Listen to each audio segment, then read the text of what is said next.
बिहार की 5 चरणों में मतदान हो रहे हैं, वहीं 49 लोकसभा क्षेत्रों में मतदान हो रहे हैं 5वें चरण की। अमेठी और रायबरेली सबसे महत्वपूर्ण है। एक तरफ जहां कांग्रेस को अमेठी को फिर से हासिल करना है, वहीं रायबरेली में राहुल गांधी खुद मैदान में। देखिए, 5वें चरण के चुनाव की जो अभी तक बिहार से और पूरे देश से खबर है, वो बहुत ही सार्थक हम लोगों के लिए संदेश है, क्योंकि जनता ऊब चुकी है। अब वो रोजगार से ऊपर नहीं जाना चाहती, रोजगार के इतर कुछ नहीं सुनना चाहती।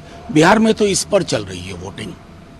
तेजस्वी जी ने 17 महीने में 5 लाख नौकरियां दी।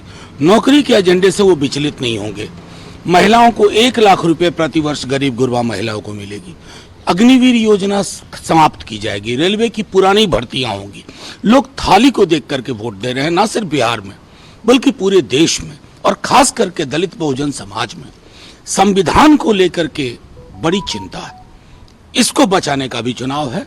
तो ये मुद्दा है, और ये जो हमारे देश को एक आकार देता है, सरोकारों को एक आकार देता है, अधिकार को, उसकी बात हो रही है, चाहे रायबरेली अमेठी हो या सारण हाजीपुर हो। मनोज जी, तेजस्वी यादव ने कहा है कि 4 चरणों में जो मतदान हुआ और 5वें चरण में जो मतदान की शुरुआत हुई, उसमें ये साफ दिख रहा है कि इंडिया गठबंधन 300 के पार है। बिल्कुल सही कह रहे हैं। देखिए, वो ऐसे ही हवा हवाई बातें नहीं करते।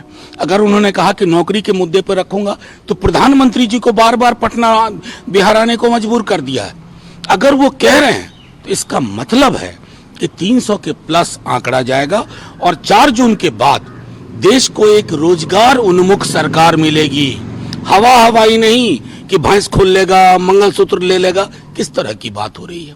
देश के लोकतंत्र के विमर्श को भी दुरुस्त किया जाएगा। लेकिन अमित शाह ने भी कहा है कि लालू जी 4 पे भी समाप्त हो जाएंगे, और राहुल बाबा तो 40 पे, और हम तो 5। वो अगर बाबा बोलेंगे तो उनके बच्चों को भी मैं बाबा बाबा बोलूं, ये हमारी जुबान नहीं है।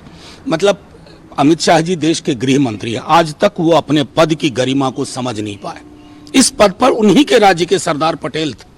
उनकी जुबान और अपनी जुबान की तुलना कर लें। वो तो बिहार आकर के 2015 में कह रहे थे कि इतनी सीटें जीतेंगे, अगर हम हार गए तो पाकिस्तान में पटाखे चलेंगे। क्या हुआ 15 में?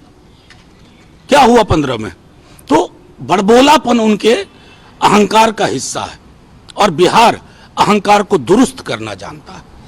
जयराम रमेश ने कहा है कि दक्षिण में भाजपा साफ है और बाकियों में भाजपा हाफ है। वो आपको 4 जून को दिख जाएगा। बिल्कुल सही कह रहे हैं, बिल्कुल सही। देखिए, मुद्दा हो गया है ये रोजगार, आर्थिक सामाजिक न्याय, सबलीकरण। तो फिर कहां भैंस के लिए स्कोप है कि भैंस खोल लेगा, भैंस ले जाएगा। अरविंद केजरीवाल ने भी ये बात कही है कि जेल का जवाब वोट से दो। तो क्या जेल जाने से डर रहे हैं अरविंद केजरीवाल? ये लोग तो किसी को भी जेल भेज दें। जेल भेजने के उस्ताद हैं मोदी जी और अमित शाह जी। भ्रष्टाचार पे बहुत बोल रहे थे ना, अजीत पवार को कितने प्यार से गले लगाया। इनके मनसा वाचा कर्मणा में बेईमानी है। भ्रष्टाचार ये तभी तक बोलते हैं जब तक भ्रष्टाचारी आकर के आलिंगनबद्ध ना हो जाए। अभी कल कह रहे थे ना कि हम लोगों की जो एजेंडा है देश को बैंकरप्ट कर देगा। अरे आप तो आइडियाज से बैंकरप्ट हैं। 16 लाख करोड़ अपने दोस्तों के माफ कर दें तो कोई बैंकरप्सी का सवाल नहीं, लेकिन गरीब को सिलेंडर अगर 500 रुपए में देने की बात हो, 1 लाख रुपए प्रतिवर्ष की बात हो, तो बैंकरप्सी है। तो साहब, बैंकरप्सी आपके जहन में है। You are bankrupt of ideas.